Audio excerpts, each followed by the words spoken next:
order ceremony will be ended shortly. Thank you. Good morning. On behalf of our presiding officer, Lieutenant Colonel James B. Hedgepeth, Commander, 52nd Maintenance Squadron, Spangdahlem Air Base, Germany, welcome to today's ceremony. Today we pay a special tribute to Senior Master Sergeant Barrett H. Doulder on the occasion of his retirement after dedicating 22 years of service to his country in the United States Air Force. My name is Tech Sergeant Zachary Nipper, and I will be your narrator. Throughout the ceremony, you will be given cues to stand and be seated at the appropriate times. As a reminder, during the playing of the national anthems, military members should stand at attention, and our civilian guests are invited to place their right hand over their heart. We request that all electronic devices be silenced for the duration of the ceremony. The official party is here, so please stand for the playing of the national anthems and the presentation of colors, as well as the invocation.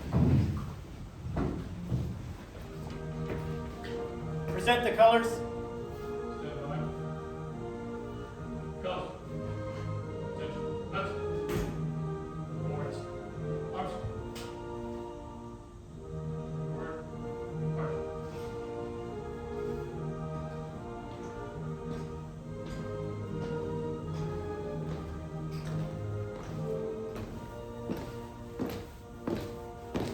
Colors.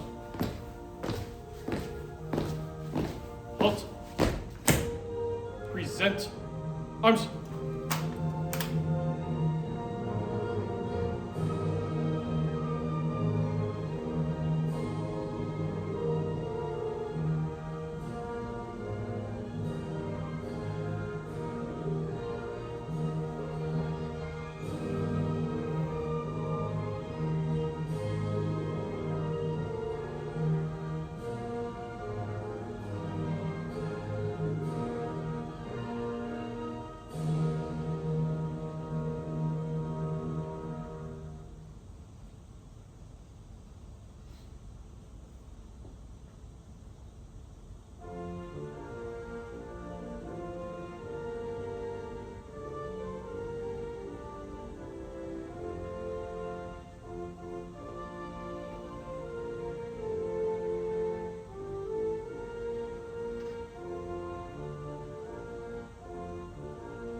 Forward.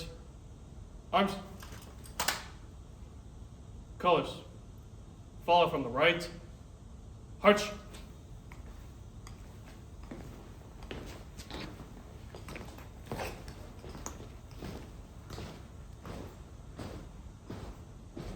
Pairs. Ready. 2.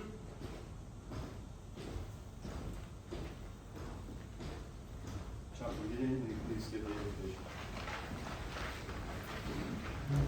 Please join me in the word of prayer, if you will. Almighty God, we are grateful for the many opportunities you have granted us in this life, especially today as we celebrate Senior Master Sergeant Barrett Doulder's 22 years of dedicated service to our nation. Thank you for his selfless commitment to duty in defending the Constitution. We also express our gratitude to his wife, Teresa, and their 3 children, Leonard, Zander, and Rosalie, for their courage, support, and patience. We ask for your divine guidance and strength for this family as they begin this new chapter in Texas. May your blessings surround them with peace, wisdom, and resilience. We pray that this time will foster family connections and bring them plenty of joy. please grant them the wisdom to reintegrate into civilian life and help them to remain patient with one another and their surroundings as they embark on this new journey.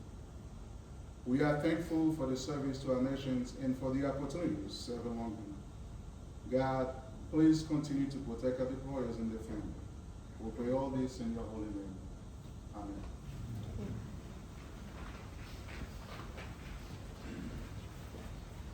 Thank you, Honor Guard and Chaplain Gideon. Ladies and gentlemen, please be seated. We are honored to have some special guests in attendance with us today. With us today, we have Senior Doulder's wife, Teresa.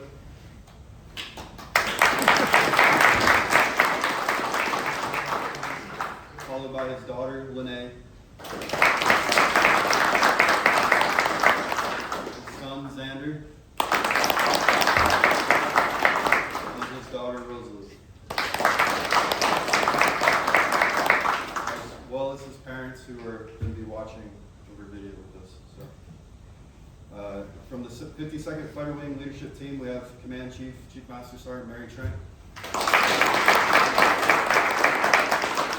And from the 52nd Maintenance Group, we have Commander, 52nd Maintenance Group, Colonel James A. Purdy. We also welcome all commanders, honorary commanders, chiefs, first sergeants, co-workers, host nation partners, friends, and family.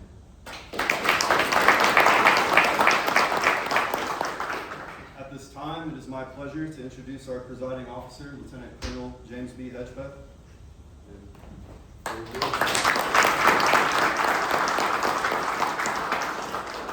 Already a great start to the day. It's a fine Tuesday. At the end of the day, I think we slowed the ceremony down a little bit. We tried to stop Barrett from retiring, and I think Sergeant Nipper over here is not wanting him to leave. So thank you to the team, Master Sergeant Nelson, Master Sergeant Pierce, Sergeant Nipper, Ammo family. Thank you for putting this together. I know some of it was a little short notice, but we're not going to depart a 22-year career of service without at least the family knowing a little bit more about you that you maybe have told them, maybe they don't believe, and then a little bit about also the family that Barrett has shared with us. So thank you for being here. Chief Trent, thank you so very much for being here. I know you're very busy, so it means a lot for you to have your presence here as Barrett is departing the Air Force. And Colonel Jason, thank you so much, sir, for being here. I still have 2 days for my change of command, so it's not testing waters here. And Chief Val, thank you so much for being here. Distinguished guests, friends, family, why are we here? We are here for someone who has dedicated 22 years of service to the United States Air Force. That's a lot. 22 years is more than some of you probably have been alive. There's a lot of experience that go into that. So I would say in a time the world has changed, missions have evolved, and an entire generation of airmen have been forged. We're seeing it now as the world evolves. For Barrett, this was not just a career. It was a life defined by service. It's a life that cannot be measured in years alone, but in the countless lives touched, the missions accomplished, and the profound legacy of excellence left in his wake. Before we trace the impressive professional path of Barrett, we must go back to the beginning, the very beginning.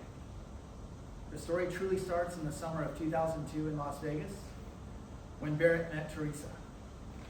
A journey began, but not without its hurdles.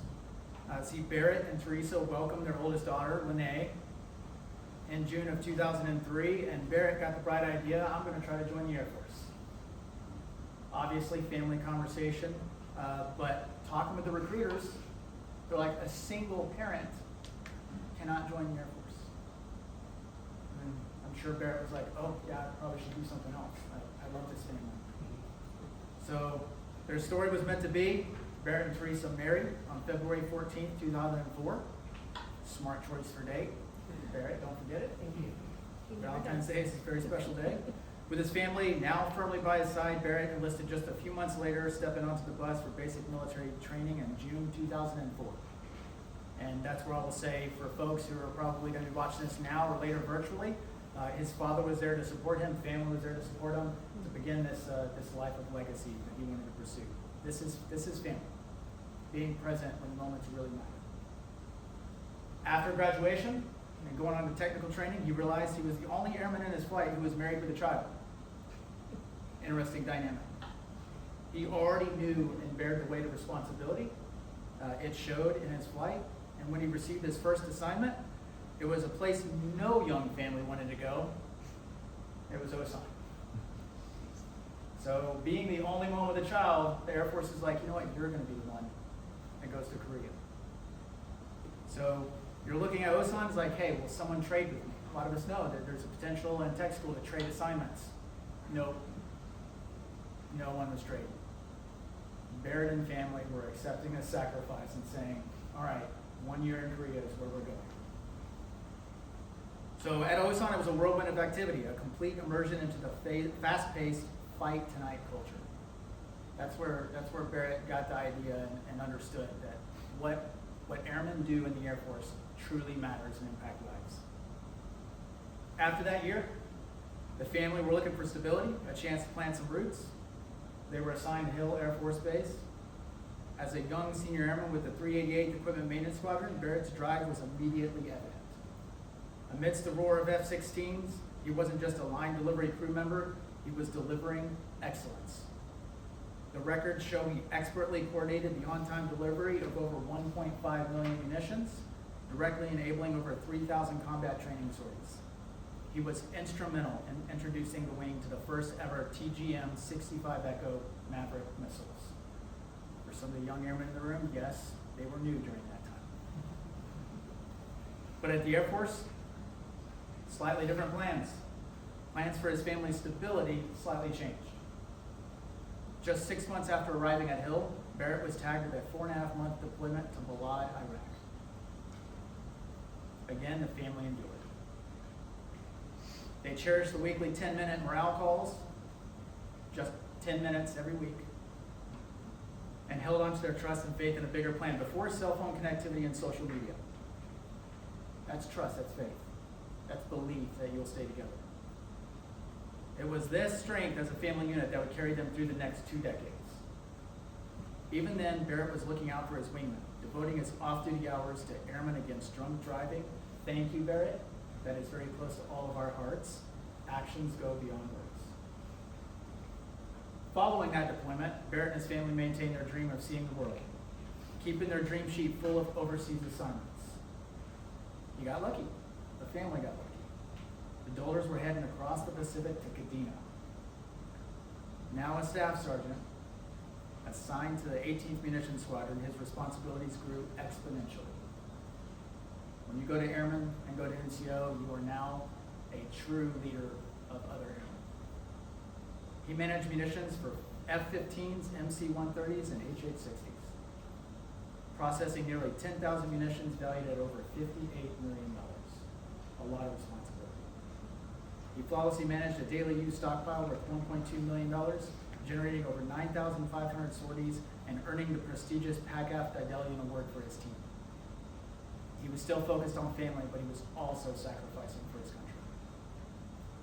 It was here that their family grew once more, with their son Xander, born on February 12, 2008. One of their most memorable moments at Kadena, awkwardly, came right before Christmas. As the Air Force is allowing you to build your family, but they want you to sacrifice a little bit. So Barrett, working alongside the rescue squadron there, was told wheels up in 5 hours. Short notice, no notice, for a TDY to Osan, or Korea, expecting to be gone past the holiday. There was disbelief, obviously Teresa being the anchor of the family, and they had a conversation and said, you know what, we got this. You're leaving for Christmas, but we will find a way. But after 4 days waiting in Osan, leadership came up to him and said, never mind, mission canceled. We're going back home. And I'm sure for the family that was around, that was a relief. Because Barrett got to come back and help wrap Christmas presents. So as he packed up a lot of munitions that probably weren't done properly by PJs and TAC Bs, and maybe some questionable travels on some helicopters, he came home to pack presents for his family. While at Kadena, he ranked #1 in his class at PACAF Inspector Simulator. That's extremely hard. Ammo inspection is your bread and butter. It keeps things safe and makes sure people are on task. He completed his CCAF degree and still found time to coach youth soccer. There's a trend here. There's a balance between profession and family. It was also at Kadena that Teresa, the family's travel planner, bought a beach and parks book. This was before the time of apps and cell phones. In a time they explored every corner of the island, Akuma, Nago, Naan, literally with physical maps, driving anywhere they could on the island with windows rolled down. Part of their belief in a family is spend time with each other and travel when you have availability. Thank you, Teresa, for being a traveler. The story continues. Luck struck again. With their next assignment, Aviano Air Base. You're getting really lucky with these assignments. A dream travel destination. As a technical sergeant, Barrett became an indispensable leader for the 31st Munitions Squad. For the next 4 years, Aviano was home. And we know Aviano is a workhorse installation, so it didn't come without sacrifices. Hot conflicts in Libya and Syria, Barrett's role in keeping jets lethal was of paramount importance to regional stability. His leadership proved during a tense, real-world crisis where he spearheaded munitions support for an alert mission escort over Libya, directly enabling the safe evacuation of 150 American personnel from the U.S. Embassy. A story some of us potentially heard on the news. That's how important what he did and how he goes about his life is. His expertise was also vital during the 2015 nuclear surety inspection, where his outstanding coordination secured the highest possible rating of satisfactory. To the family, I know satisfactory doesn't sound great, but when you're dealing with nuclear, that is the highest rating, because otherwise you fail. But amid the delivery of thousands of missiles and the securing of the group's fifth consecutive Daedalian maintenance trophy, they made time for family. Aviano became home, and on January 9, 2013, they welcomed their youngest, Rosalie, or Rosie, to the family. So most of your children are born in different countries, so the travel is definitely there. They also took unforgettable trips. There was the trip to Legoland. Xander, this is you. Xander was glued to the screen for the new Lego movie. I myself love Legos too. No shame there. Only for the family to realize it was entirely in German. Xander was still glued. But this is a classic moment where the family, not the Air Force, ends the excitement. Because majority rules, and the family said, we're leaving. Xander was not happy about it. But it was still an experience. Legoland is an amazing place. There was a classy overnight sleeper train to Rome. I'm sure you remember this. Only to find they both shared cabins, not sleeper trains, which means two large families sharing cabins with complete strangers. Travel plans. At the end of the day, it was a little awkward, but they made it to their destination. And then who could forget the Vatican? Family knows. With a fussy baby, Rosie at the time, Teresa stepped away to calm her down, away from the tour guide. And there's two distinct paths that happened. The tour went one way, Teresa and Rosie went another. This is the Vatican. There's no maps. At the end of the day, when Teresa stepped away and looked back, she realized everyone was gone. And this is when they were lost. And traveling the halls of the Vatican, going up to monks that speak only Latin, there's not many directions to be had. So for about 30 minutes, there was trying to find where Barrett and the rest of the team was. Thankfully, through random walking through the halls and your expert travel sense, you popped out of the wall, and there you were, in true Da Vinci Code style. Teresa and Rosie came back to the family. It's one of those things that lasts in memory forever and we cherish. They had officially lost Mom in the Vatican. I can't say I've done that. After 4 years of European adventure, the Air Force had a new plan. Seeing Barrett's knack for cheap trips, awkward train rides, and losing family members, they decided he needed more discipline. So they sent him to Lackland Air Force Base to become a military training instructor. For 4.5 years, MTI life became a calling that required deep dedication. For the 45 new trainees of his first flight, he was the embodiment of the Air Force core values. He didn't just succeed, he excelled, earning the coveted blue book. Extremely difficult. An honor only 10% of MTIs received, but at the time only 6% had it. That's excellence. In 2016, he was promoted to Master Sergeant, a beautiful full circle moment as his own father and family, who had been at the basic training graduation years earlier, was there to witness with pride. Barrett had mastered his craft. He and a fellow MTI once did the math. And this is hopefully not going to shock anyone. When you look at the math through his graduated trainees and the MTIs he later instructed, he has influenced the graduation of over 200,000 airmen. What does that mean to me? I guess we can officially blame him if the Air Force doesn't win the next war.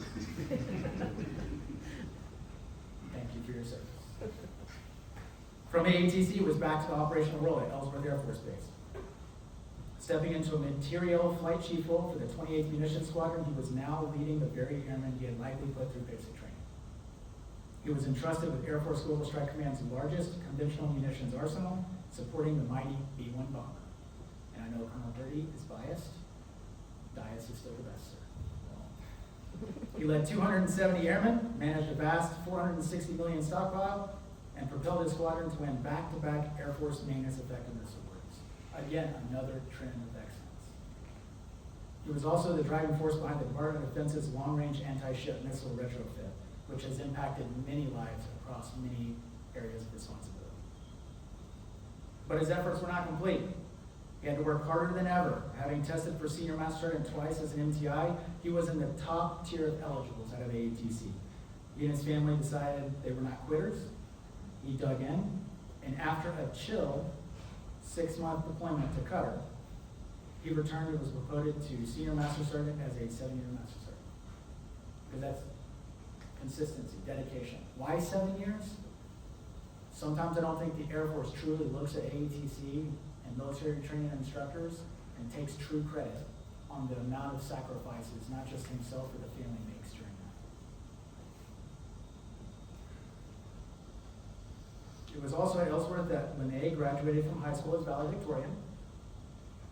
See Xander's face. Xander has his thoughts about GPAs and whether or not he could have done better, but still valedictorian, and headed to the University of South Dakota for biology. The family had sacrificed, and the Air Force took notice. Their final assignment brought them to Spangdahlem. I don't know where you're getting these assignments from. It was traveling central. Barrett and Xander went to a Jaguars game at Wembley Stadium. Not a Queen concert. Next best thing. Amazing memory. Teresa, Lene, and Barrett planned a dream trip to Paris. Travel planning started culminating. Barrett's cheap trips, people getting lost. Lene finally got involved and made a trip more successful, finalizing plans. Get the valedictorian involved, maybe things are moving. They saw everything. Eiffel Tower, the Louvre, both Notre Dames, Tour de Triomphe. What an adventure. But Spangdahlem was also a profound test. A 6-month deployment turned into 9 months of thrash for everyone. This is where it got difficult and tense. Barrett, serving as the munitions flight chief for the largest maintenance squadron in USAFE, the 52nd Maintenance Squadron, was an absolute rock that everyone needed to maintain sanity and culture in a highly demanding environment. And I know there were sacrifices with the family, but it was absolutely necessary. Then came the conversation. It was a long time coming. Over the holidays, Barrett and Teresa had a difficult discussion where Barrett had said, "I will always stay in as long as I'm having fun and enjoying." But he started looking around. He saw his children growing up fast. Lene, the valedictorian, was on her way to medical school. Xander, a highly successful basketball player who recently placed third in our team's regional championship, by the way, or competition, so congratulations, was heading off to college, and Rosie was in her last year of primary school. Seeing two other children get thrashed through high school, Teresa and Barrett decided they did not want that for Rosie. So, looking at the prospect of assignments to Minot or New Mexico looming, they made a choice. Barrett took the laptop home, thought they were going to push a button together. There is no button. There is what the Air Force does, tons of pages of clicking and next and continues and next, and then finally there's a splash screen that says congratulations. But you both decided an extremely important future aspect, family. Doulder, their 22 years of service have been a masterclass in leadership, resilience, and tactical dedication. But as we heard today, this was never just your story. To Teresa, thank you. The Air Force has taken a lot, and you have done it with grace. You have been the commander-in-chief of the Doulder household, the steady hand, the master travel planner, and the heart that made every new base a home. You have been the quiet strength behind the uniform. To Lene, Xander, and Rosie, your father's service has been your service too. The sacrifices you've made, adapting to new schools across the globe, enduring deployments, and supporting your parents have been the silent force behind the family's success. And don't let Barrett tell you otherwise. Now, Barrett, I have some other messages from family members that I want you to hear, and they want me to pass along to you. They couldn't make it in person, but they will watch on the video. Congratulations on 22 years of military service. I am so proud of your dedication, sacrifice, and commitment. You've given so much to your country and family, and we're honored to say that's our son. Thank you for what you've done. We love you and celebrate this incredible milestone with you. 22 years of service is an extraordinary achievement.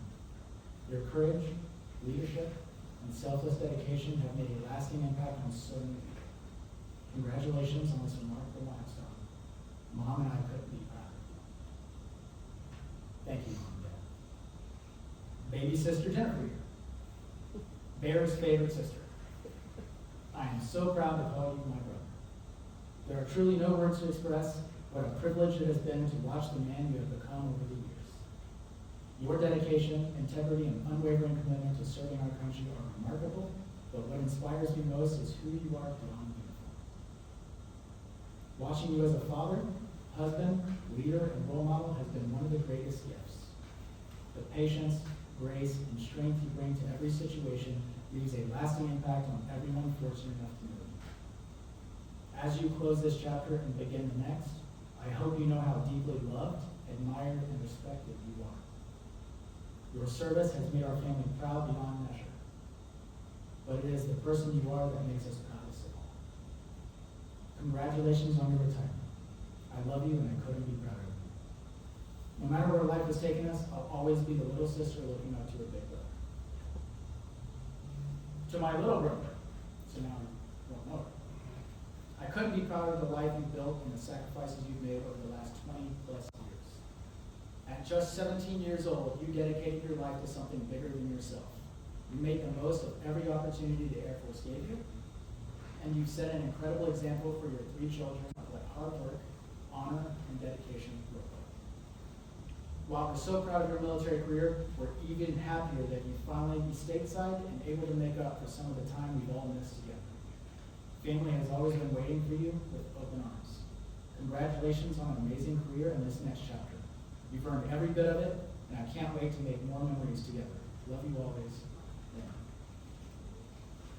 So, Barrett, look around here. The people who are here for you and your family. This is your legacy. Not just the awards, the ranks, or the billions of dollars in munitions you've managed. Your legacy is the lives you've touched, the 200,000 airmen whose careers you've influenced, the standards you've set, and the incredible, resilient family you have built. You have served with integrity, led with compassion, and left the United States Air Force far better than you found it. Now it's time for a new mission. One with fewer early mornings, hopefully no more deployments, and plenty of time to be the anchor your family deserves in Texas. As a police officer at a university where you will put that same sense of humor, community-mindedness, and mustache to great use. On behalf of a grateful nation and a proud Air Force, we thank you, we congratulate you, and we wish you fair winds and following seats.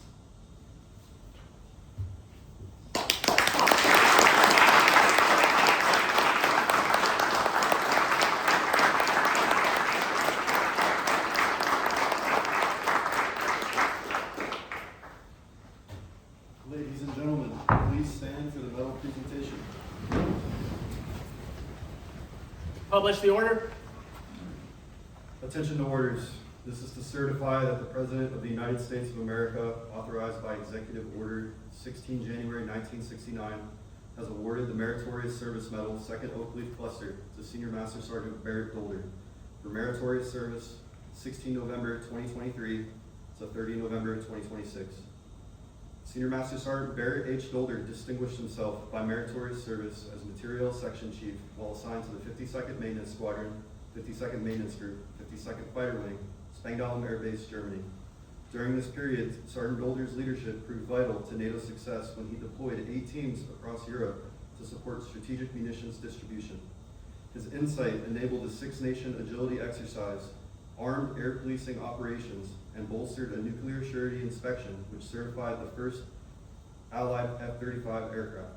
Additionally, Sergeant Doulder overcame manning shortfalls to ship 945 tactical weapons in support of presidential directed movements. His management drove weapons availability for Israeli defense, as well as Operations Midnight Hammer and Epic Fury. Finally, Sergeant Doulder thrived as Munitions Flight Chief during a 6-month Munitions Flight Chief gap while providing Task Force Grable support. His efforts primed training for 20 Eastern European military members, prototyped new weapon advancements, and devised the wing strategy for local depot-level maintenance. The singularly distinctive accomplishments of Sergeant Doulder culminate a distinguished career in the service of his country and reflect great credit upon himself and the United States Air Force.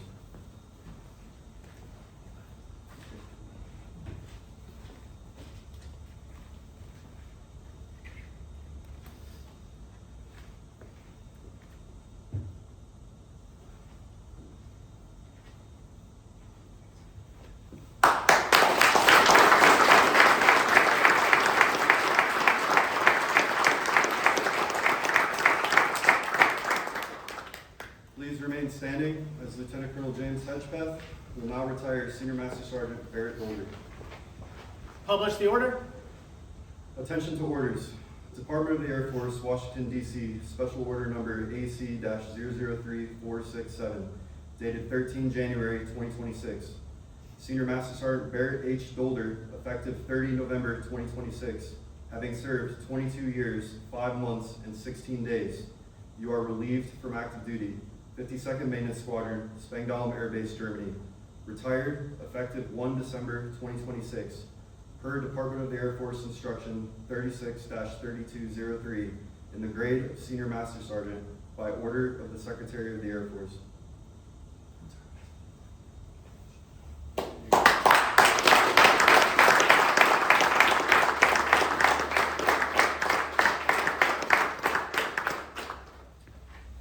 Ladies and gentlemen, please be seated. Lieutenant Colonel Hedgepeth will now present Senior Master Sergeant Doulder the retirement certificate, which reads, Certificate of Retirement from the Armed Forces of the United States of America. To all who shall see these presents greeting. This is to certify that Senior Master Sergeant Barrett Howard Doulder, having served faithfully and honorably, was retired from the United States Air Force on the first day of December 2026. Signed, Colonel William D. Lutmer, Commander, 52nd Fighter Wing, and General Kenneth S. Wilsbach, Chief of Staff.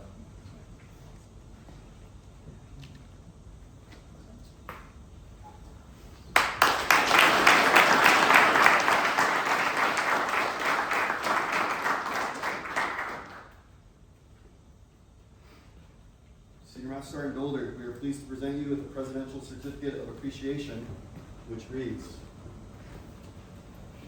I extend to you my personal thanks and the sincere appreciation of our grateful nation for your contribution of honorable service to our country. You have helped maintain the security of the nation during a critical time in its history with a devotion to duty and a spirit of sacrifice in keeping with the proud traditions of the military service.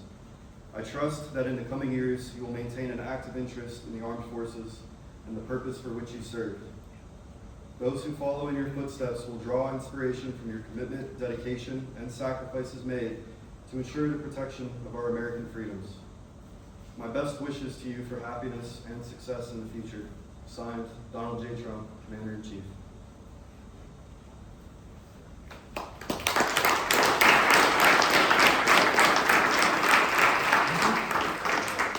Senior Doulder also received a letter of appreciation from the Chief Master Sergeant of the Air Force, and that will be on display after if y'all would like to see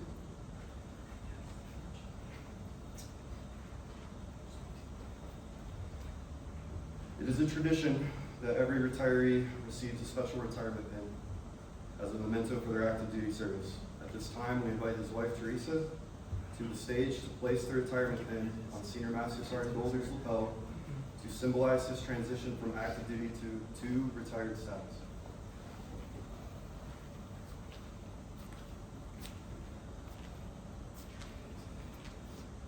This pin represents the contributions of 22 years of service to our country. It is not gaudy because one serves not for recognition.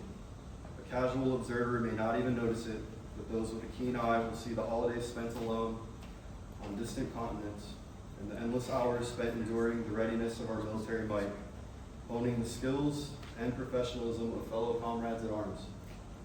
Senior Master Sergeant Doulder, when that keen-eyed person gives you a knowing nod, feels good about your choice to serve as we feel about you having served.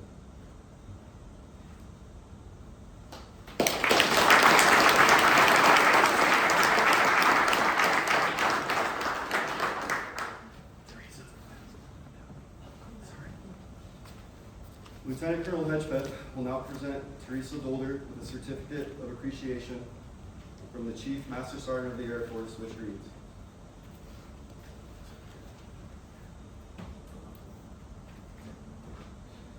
on behalf of all Air Force airmen and their families, the Chief Master Sergeant of the Air Force presents the certificate to Teresa Doulder. I join your spouse, family, and friends in thanking you for the numerous contributions and sacrifices you made in support of our United States Air Force. Your dedication has strengthened and given purpose to your spouse's service and fundamentally contributed to the defense of our nation. Signed, Chief Master Sergeant of the Air Force, David R. Wolf.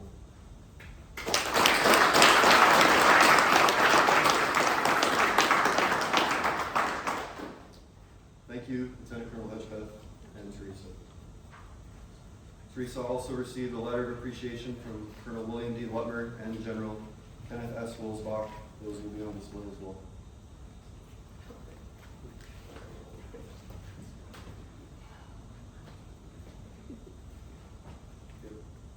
Give her a kiss.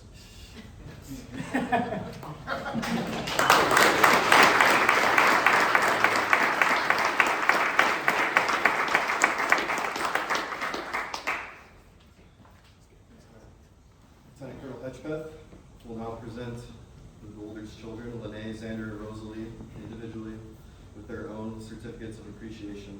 We'll start with Lene Doulder. You can come up. Certificates read as follows.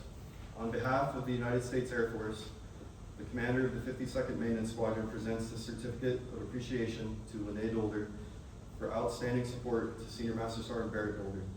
They distinguished themselves by providing unwavering support and loyalty throughout Senior Master Sergeant Doulder's 22 years of active duty military service. During this period, they demonstrated tremendous resilience, managing numerous deployments and training missions while maintaining a loving home, allowing their parent to focus on their duties without concern. Additionally, she supported their parent through difficult times, and their tenacious nature gave Senior Master Sergeant Doulder the strength to reach this pivotal moment in their life. Furthermore, Despite the challenges of being in a military household, she maintained a healthy balance between school and home, enabling their dad to complete the Air Force mission. Finally, she exhibited incredible strength by embracing the constant changes and sacrifices their family faced, thereby making a positive impact on our nation's defense. The distinctive accomplishments, dedication, and contribution to their parents' sacrifice reflect credit upon themselves, their family, and the United States Air Force. Signed, Lieutenant Colonel James B. Hedgeman.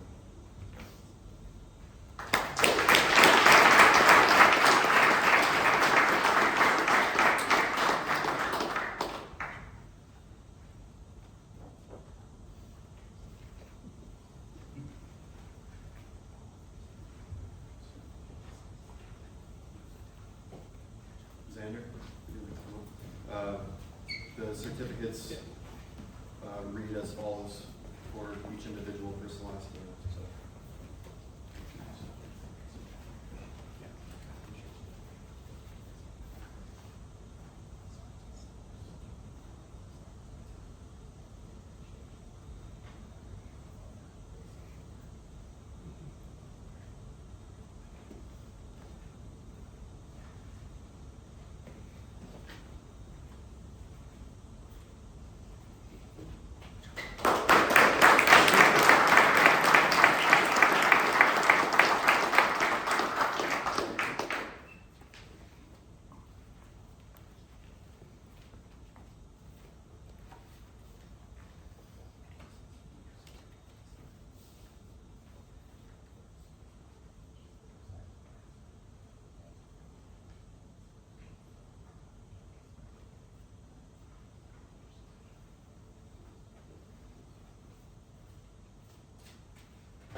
Ladies and gentlemen, at this time, Senior Doulder and his family will be presented with the flag of the United States. Senior Airman Spitzer and Tech Sergeant Pierce present the flag.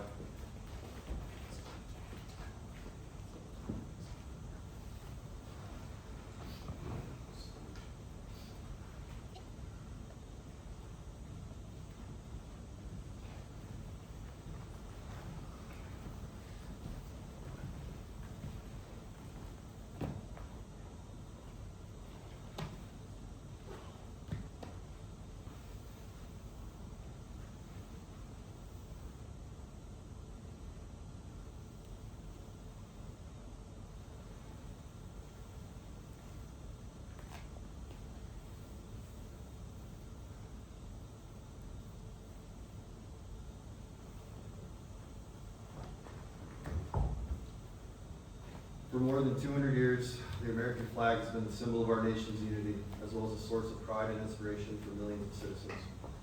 Born on June 14, 1777, the Second Continental Congress determined that the flag of the United States be 13 stripes, alternating between 7 red and 6 white, and that the Union be 13 stars, white in a blue field, representing a new constellation.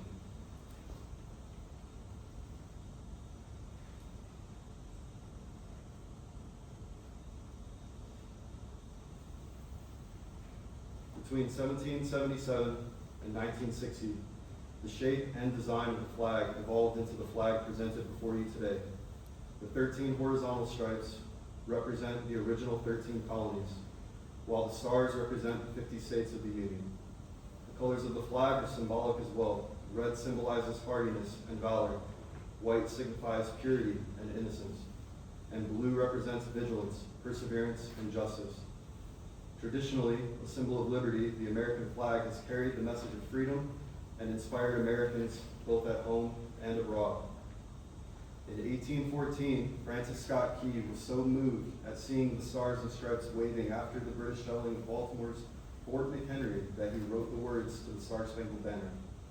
In 1892, the flag inspired Francis Bellamy to write the Pledge of Allegiance, our most famous flag salute and patriotic oath.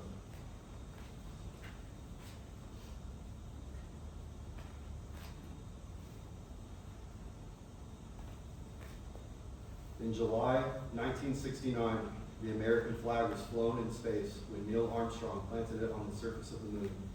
Today, our flag flies on constellations of Air Force satellites that circle our globe, and on the fin flash of our aircraft in harm's way in every corner of the world. Indeed, it flies in the heart of every airman who serves our great nation. The sun never sets on our U.S. Air Force, nor on the flag we so proudly cherish. Since 1776, no generation of Americans has been spared the responsibility of defending freedom. Today's airmen remain committed to preserving the freedom that others won for us for generations to come. By displaying the flag and giving it a distinctive fold, we show respect to the flag and express our gratitude to those individuals who fought and continue to fight for freedom at home and abroad.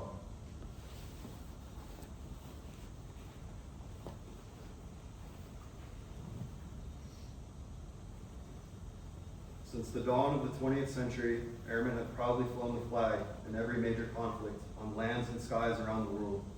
It is their responsibility, our responsibility, to continue to protect and preserve the rights, privileges, and freedoms that we, as Americans, enjoy today. The United States flag represents who we are. It stands for the freedom we all share and the pride and patriotism we feel for our country. We cherish its legacy as a beacon of hope to one and all. Long may it live.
Senior Lamy, could you please come up to the stage to present Senior Doulder with his going away gifts on behalf of the 52nd Divisions. Senior Lamy, I was in mission flight. I only got here a short time ago, but in that short time and hearing all of the accomplishments we've heard today, it's very clear that you're the man. You set a great example for everybody to follow professionally and at home. So we have a couple of tokens to see you out the door. First one, a little bit of comedic value. You can appreciate that one if that's something that you brought to the flight that we really appreciate.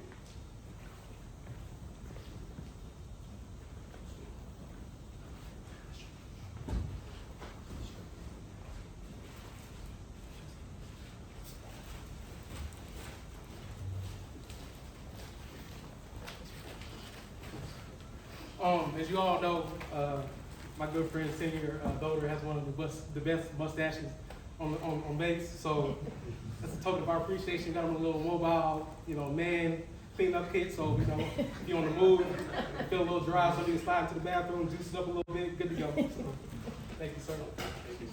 And with that, we're going to add to it part of his go kit for while he is, hopefully he gets to ride on a horse as a trooper.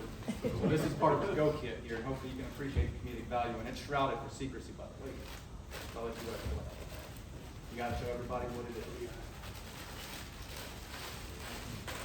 Not a flag. Take it to the gym.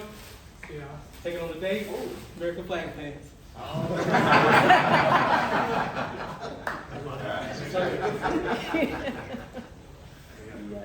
They're not the chaps, but they'll work. Okay. Oh, yeah. This is gonna, 4th of July's coming up.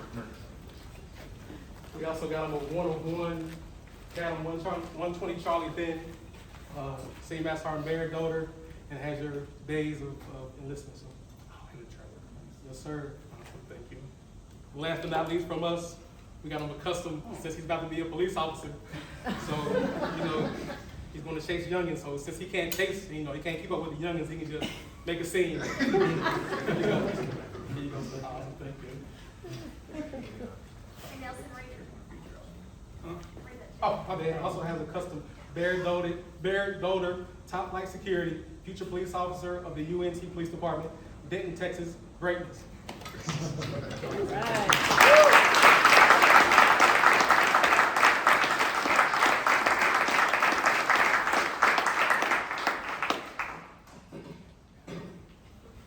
All right, this next one is from the flight for his time here. This flag, I'm going to read it. Senior Master Sergeant Barrett Doulder, November 23, November 26. With heartfelt appreciation, we bid you farewell from the Spartan team and the Sabre Ammo family. Your dedication and mentorship have left a permanent mark on us all. We will never forget how you carried the bomb dump on your shoulders, leading us through multiple demanding deployments. We will also never forget your legendary ability to derail serious flight, squadron, and group meetings with perfectly ill-timed jokes to lighten the meeting. Or your unwavering dedication to cracking a cold one at every single team building event. Nice. As you head into the new chapter, please remember that your legacy of hard work and questionable meeting etiquette will endure. It has been an immense honor to serve alongside you. Farewell and Godspeed, brother.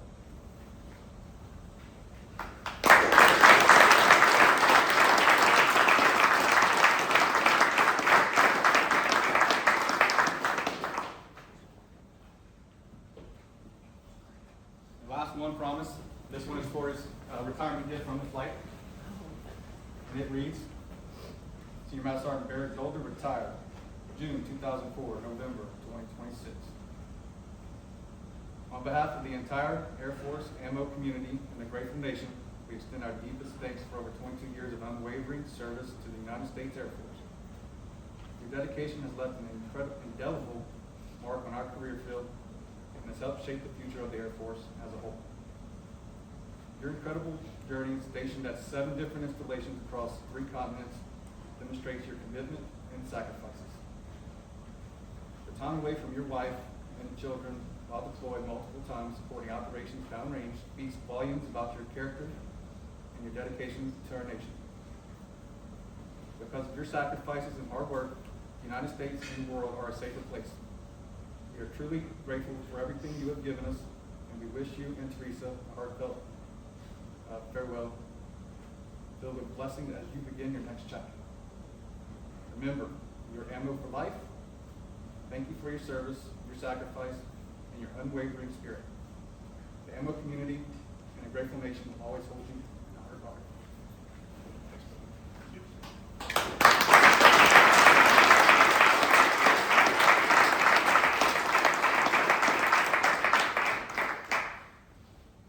Ladies and gentlemen, the United States Air Force is proud to present our guest of honor, Senior Master Sergeant Barrett H. Doulder, retired.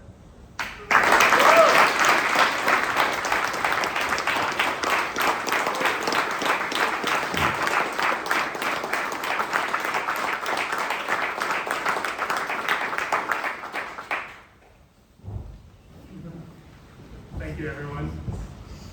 Awkward. I don't think I ever had a ceremony just about me. But we start off with some thank yous. So, Colonel Hedgepeth, thank you. Thank you for officiating. Thank you for that awesome speech, just really encapsulating the career. I think it was really good for the family to be able to hear the different accomplishments and nail it around the head. Thank you.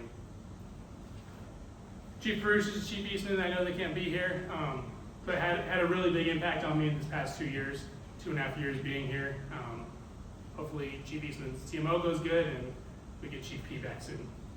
Colonel Purdy, thank you for coming out. I still remember the first time I met you when I got here. I was just in the post office and you were this tall, imposing, full bird colonel. And you were like, oh, hello, you're the new senior in ammo. And I'm like, I am, yes sir. I think you're the group commander. It's good to meet you. Nice to meet you. But thank you for coming out. Chief Trent, thanks for always bringing the comedy, bringing the fun. Thanks for taking care of Sergeant Sisson as well. I really miss him. He helped me through a lot going through this. Chief Val, thanks for coming out. Thanks for being the other 2W chief. And then just a couple of shout outs, like Chief Freeze over at Ellsworth, super beneficial and helpful in my career. Chief Williams, when I first got here, Chief Williams, he was awesome. He's the one that left here early and left me the flight to take care of him during the deployment. Colonel Havela, she was awesome. She was the commander at Ellsworth when I left. Thank you to her. And just, I really remember my whole MTIS team. It was awesome to be with that team. We were able to bounce so many ideas off of each other and just really, I think, grow as leaders. And then thank you to all of you ammo troops that came out for this. It really means a lot. All the MXS teammates as well that are here. I appreciate all of you. Thanks to our Nelson, Sergeant Pierce, the other Sergeant Pierce, Airman Spitzer, Chaplain, everyone who's put had a hand in this and put things together. Airman Whitefield, first time being a proffer. It shows a little bit, but I think it's going to be great. It all worked out. It all works out in the end. I think that's kind of like what I was thinking too. Like it kind of all just works out in the end. Sometimes you just jump into things and you have no idea what you're doing. As I look back on the 22 years, I remember 18-year-old me, just really no idea what I wanted to do, no idea really what the Air Force was. The recruiter made me watch a video, a VHS. I don't know if some of y'all remember, like put it in, rewind it, and it just showed what basic training was like. And that was pretty much what I got out of the Air Force. And that's were my expectations going into it. Really no idea. But yeah, went on 15 June 2004, so yesterday was my 22-year anniversary, but on that date in 2004, I had no idea or no thought that retirement was even on the horizon. As I kind of go through, the reason I didn't think retirement was on the horizon was because my initial plan was to do 4 years in the Air Force until I was 21 or 22, old enough to be a cop, and I would go back to Las Vegas and be a police officer. So when I went to the recruiter, actually, I told him I just wanted to be security forces, and he was like, all right, that should be easy enough. And I went to MEPS, I put security forces, put fire, some computer stuff, and then ammo was the recommendation of the MEPS person. And of course, I got ammo. I remember in tech school, they told us that if we failed ammo, we would go to security forces, and I was like, it's kind of what I wanted, right? I wanted to be security forces, because that was just my 5-year plan. I wasn't old enough when I was 17 years old to be a police officer in Las Vegas. You had to be 21, so I would just do my 4 years in the Air Force, and then I would go back there and do that. Obviously, the Air Force had different plans. Plans change. Like I was saying, we're just figuring it out as we go. So starting off, Lene was born. She was born my junior summer. So I graduated, I think, in early June-ish or whatever, and then she was born June 21st. So it was a pretty quick start to life that I needed to do, and so I worked a little bit of construction first, realized I didn't want that, and then that's when the Air Force kind of came into play. So I did join when I was 18 and 4 months, but I had been working for a year as construction, removing asbestos, and just doing things you wouldn't want to do for the rest of your life. So I joined the Air Force, went to OSAN as the commander was talking about, made some stupid decisions as an airman. I always think I was a good worker. I don't know if I was a good big A airman. I remember when I went from OSAN to Hill, I just pretended like I was a 5 level and I didn't have CDCs or anything, and it worked for like 6 months. And then I guess, turns out there's staff meetings, right, that people have to talk about and answer. And I remember my shop chief just came back that one time and was like, Doulder, are you still in CDCs? And I was, yes, sir. It's like, get them done. So I'm probably 16 months in at this point, way over the deadline. Because turns out, people know, right? Like I figured maybe no one talked about it, no one would know, we would just press on with my career. But that was not the case. So Hill Air Force Base was fun. I remember that was my first opportunity to test for staff sergeant, and I was 10 minutes late, so I didn't have the opportunity to test. So then I PCSed to Kadena, and then I made sure I was on time for that test, and then I made staff sergeant. So out of Kadena, I was made staff, made tech also there. We had Xander. It was awesome. He was always big. Like, I know y'all probably wondering, like, why is he 6'6", like, way taller than me. But he was born big. How much did he weigh, Teresa? 9 pounds. He was like 9 pounds. He was 23 He's inches. a big boy. He always liked milk. So that was probably my potential. That's the potential you can have growing up in the Air Force, right? Like you got lots of nutrients, I guess, so you can reach your full potential. And I mean, it was awesome. Like going from staff sergeant, going to tech sergeant. I was kind of at that like 8-9 year mark at that point, and that's where I was like, it was kind of getting boring, right? I wanted to do something different. So I was really into, like, I'm gonna cross train, maybe do OSI, maybe go be a linguist, just something different, something challenging. I remember looking at the different options, and they had like bonuses for all the career fields I wanted to go into. And I promised Lene, I was like, hey, like, when I get this bonus, like, I'll buy you one thing, whatever you want. And obviously the Air Force always has different plans from what I have. And so I got an assignment to Aviano instead, and then therefore I couldn't retrain. She luckily forgot about it for like a year. And then like a year into Italy, she's like, Dad, remember you said I could buy like whatever I wanted when you, like, what happened with that? I'm like, oh yeah, like, no, you can't have whatever you want. Sorry, we don't have that kind of money in now. And then I was at Aviano, I got to work line delivery, and then I got to work AMRAAM, which was a good breadth of experience because I hadn't worked missiles yet. And then I worked control. I really fell in love with control. It was just an awesome opportunity, especially in Aviano, like the commander was saying, we were so busy there. So busy with the nuclear surety mission, but then also the F-16s, constantly flying real world live missions out of there. It was awesome. Like I loved it. I loved coming in, and then hey, maybe we're probably gonna have to work this weekend, and it's awesome because we're actually sending jets out, and they're gonna go protect some people down in Africa, wherever it may be. But then also at Aviano is where I kind of fell out of love with the Air Force. I remember, we call it the Air Force Hunger Games. I don't remember the exact year, but it was kind of when we decided we were gonna cut manning by 30,000 or something. We were just gonna do it all at once, rip the Band-Aid off. So I remember I came in, I got an email that said, hey, we're gonna board you and maybe kick you out. And I was like, oh man, like, all right, I thought we were like friends and family here. But I mean, I realized like, hey, it's all just a number. I'm kind of bored with the Air Force anyways. Maybe I'll just get out and go be a cop. But this time be a cop in like Corpus Christi or something on the beach. I don't know. The only thing that held me back from pushing the button was the fact that I hadn't transferred my GI Bill yet, and I knew I wasn't going to use it. So I immediately, promptly transferred it to the family, and then I was like, all right, in 4 years when this commitment's up, I'm out. And then, obviously the Air Force figured out how to re-inspire me, I guess, if you will, because then I got to go be an MTI. And from there, I learned that, hey, it's not all about the job, it's not about doing ammo.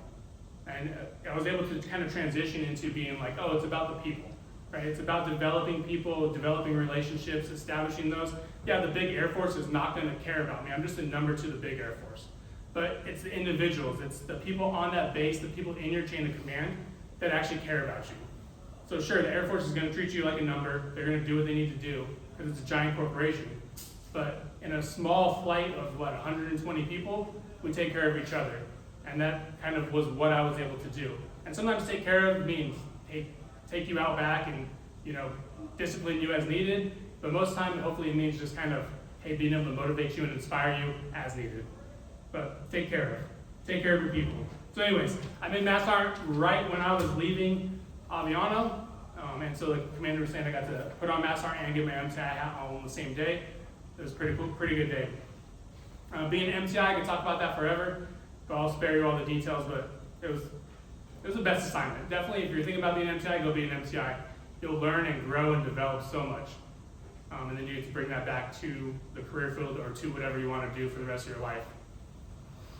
Then I went to Ellsworth, worked hard, was the material flight chief, even though I'd never done any material stuff except for satellite inspector. And then, luckily enough, after deployment, made senior, came here, and then we've talked about all that. But thinking about it and trying to keep this not too long is what I learned during my career. I learned discipline beats motivation, right? A lot of times you can be motivated to do stuff, but then what happens when you're not motivated? You're not going to do it. But if you have that discipline to just do what you need to do, then you're just going to go do it. If it's the gym, if it's eating right, if it's studying for school, whatever it is. Don't rely on motivation, go off of discipline. Discipline yourself. And that's what we learned in basic training. That's why we drilled you so much, to hopefully instill discipline. And then people actually do make the mission. I know we think about all the big stuff, the aircraft, the bombs, all the sexy, expensive stuff, but it's really each and every one of you that's really making the mission. That stuff doesn't go without all of you. And that's why I think being able to focus on people and learning that aspect of being an NCO, senior NCO, really helped open my eyes to what's important. And then one thing, you lead people and manage processes. I think this is something I always kind of thought about, like what's the difference between leadership and management. I think we use them interchangeably on performance reports and whatnot, but really you lead people. You're motivating them, inspiring them, you're trying to get them to go somewhere where maybe they don't want to go, but then they want to go after you've led them there. And managing, I feel like you just manage processes. You manage a slideshow, you manage the numbers. And so just kind of keep that in mind as you go forward. You want to be a leader, you want to lead people, but of course, part of that you have to be a manager. You have to manage things as well. And then I think another thing going forward, as I'm trying not to take forever, but what you can learn from me, the things that I think I narrowed down to, what's the most important things, the no sacrifice, can't give up, this has to be how you treat people or how you go about your time as in the military. The first thing was dignity and respect. I think that's the most important, right? If we're treating every single person with dignity and respect, we're going to have the environment and culture that we need for every single person to flourish. So as you're going forward, if you're saying comments, you're talking to people, the other people are saying jokes or whatnot, is it something that you would want someone to say to your mom, your dad, your sister, your brother, your son, your daughter? I mean, I want people to, if my son joins the military, I want people to yell at him, but they're going to do it with dignity and respect. They're not going to demean him or belittle him. They're going to make corrections, they're going to discipline him, and they're going to do that. So dignity and respect. You want everyone to treat everyone with that. And going along with that as well, I think this will keep you safe, is if you always analyze what your intent is. Like there's one thing, especially as an MTI, you have to yell at people. But are you yelling at them for your own personal gain because it feels good? Or are you yelling at them because you genuinely want them to be corrected? You want them to get better. You want them to learn from their mistakes. And then also consider intent for everything that we do, right? When people write policies, they have some sort of intent behind it. Don't just focus so much on the words and whatnot, just think about the intent. What's your intent? And that's going to keep you out of trouble. I never had a full-on open CDI against me, probably because I thought about intent. We had some of the initial stuff, right? But none of the full ones, because my intent was always to make the person better or get them where they needed to be. And sometimes where they need to be is out of the Air Force as well. But we're protecting the unit, protecting the person, and always maintaining and protecting the dignity and respect. All right, and then as I finish up, no wait, never mind. Not yet. Trust. The last one is trust. So trust, everyone knows trust is up the chain, down the chain. You have to trust and have faith in the system. You have to have faith in each other and trust that things are going to work. And also your personal trust that goes along with your accountability. And just remember, it's okay to be wrong.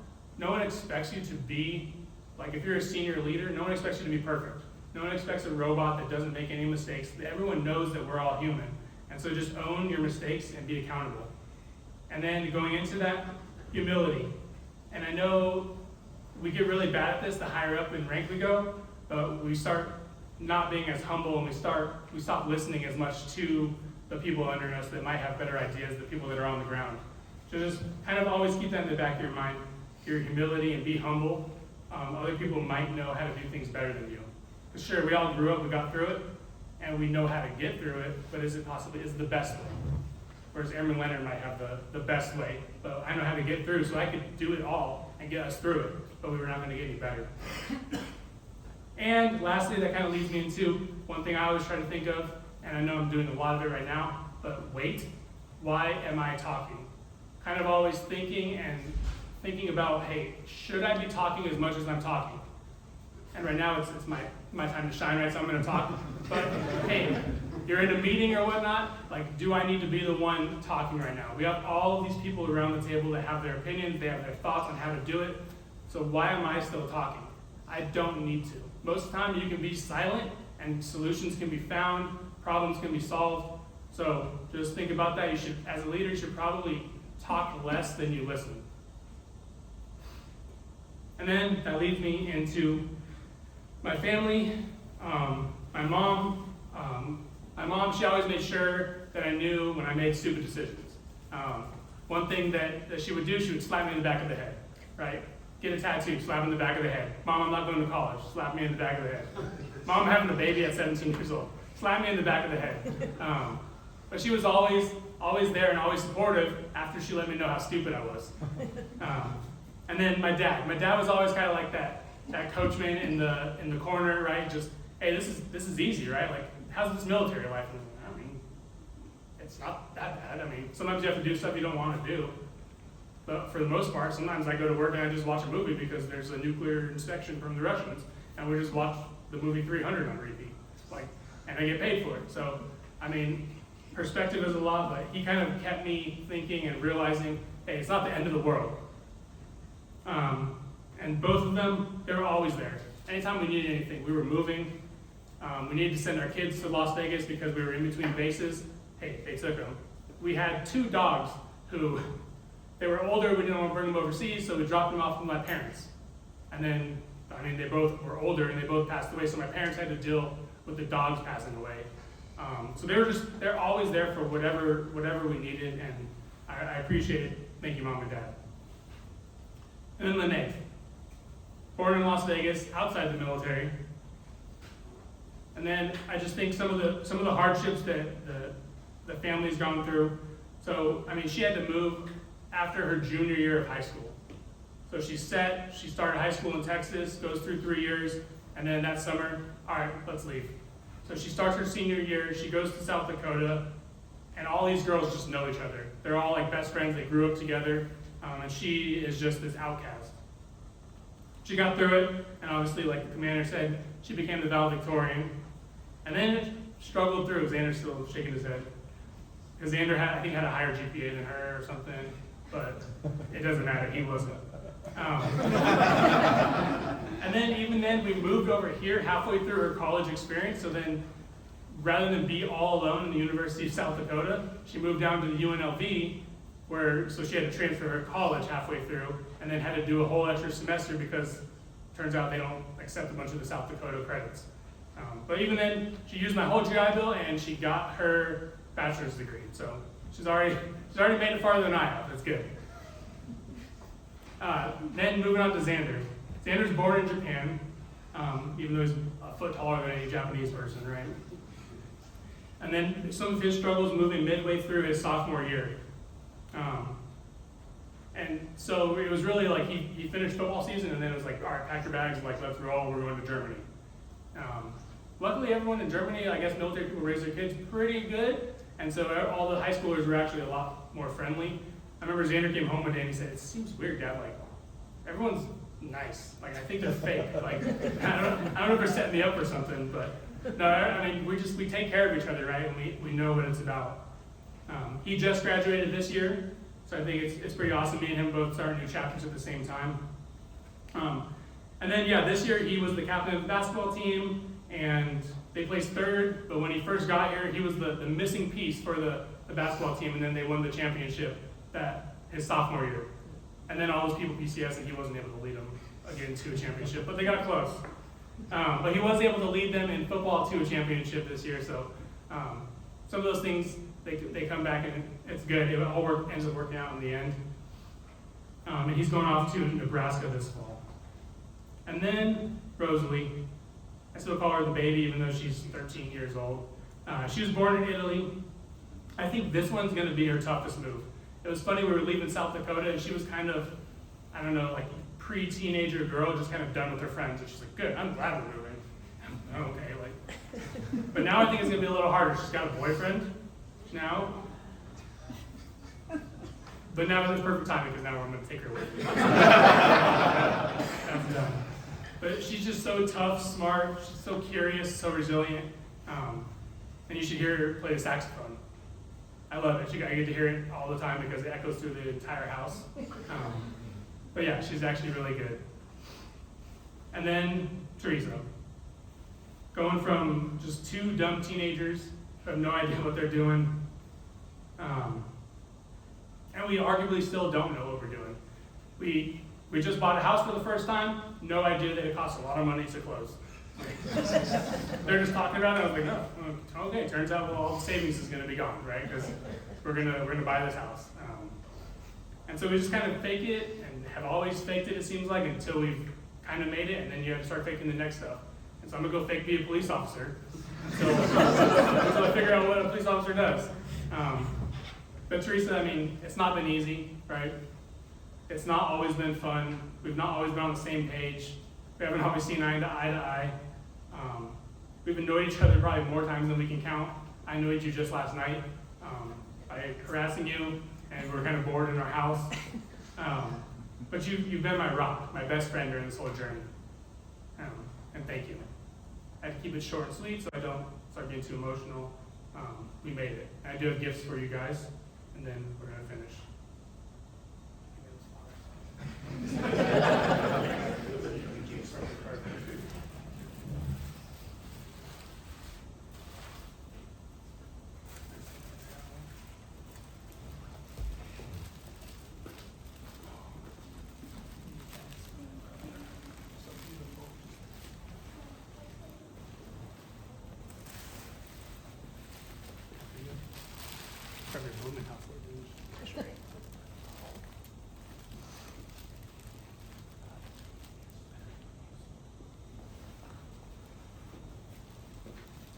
Oh, and then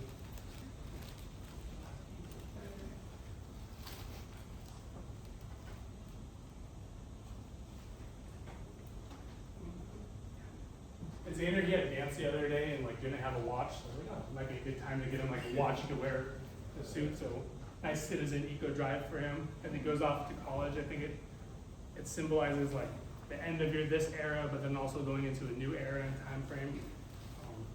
So yeah, you're a man now. You have a nice watch to start your collection. And my name tapes that I didn't use, because you don't have to earn it. You're already a Doulder, but I'm excited to see what you're gonna do with it.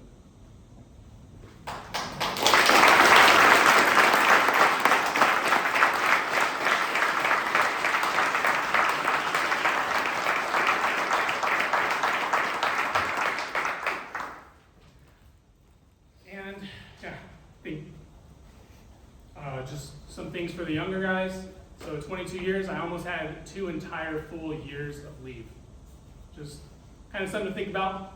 So 2 entire full years where I just didn't have to do any military stuff and it was just paid for. Yeah, it was awesome. It's been an awesome journey. 8,000 something plus days. It goes faster than you know. But really, really from the bottom of my heart, thank you everyone. Thank you for coming out. I'm gonna miss all of you. That's what I've been telling people. I'm not gonna really, I think, miss the Air Force. I'm just gonna miss the people, which I think are the Air Force. We are the people that make up the Air Force, and that's what I'm gonna really miss though.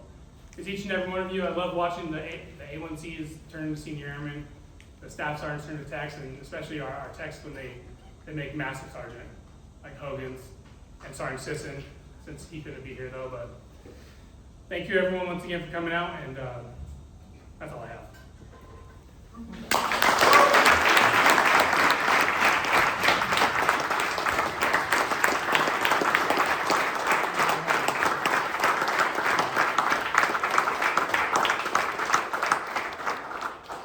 Ladies and gentlemen, this concludes today's ceremony. There will be a reception here till noon.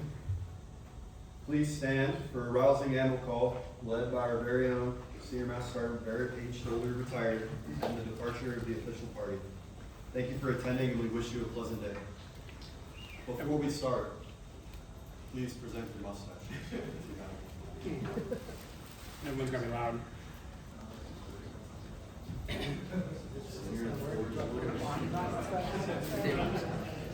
Oh, that's amazing.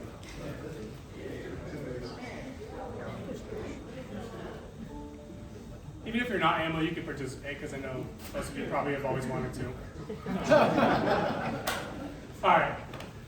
AMO! Woo! Give me an A! A! Give me an M! A! Give me another M! A! Give me an O! O! What's that spell? AMO! What's that spell? AMO! You ain't AMO! You ain't shit! AMO!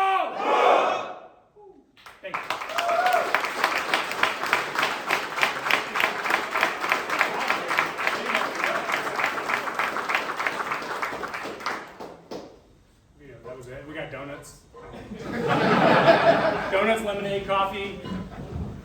water. I think that's all I got.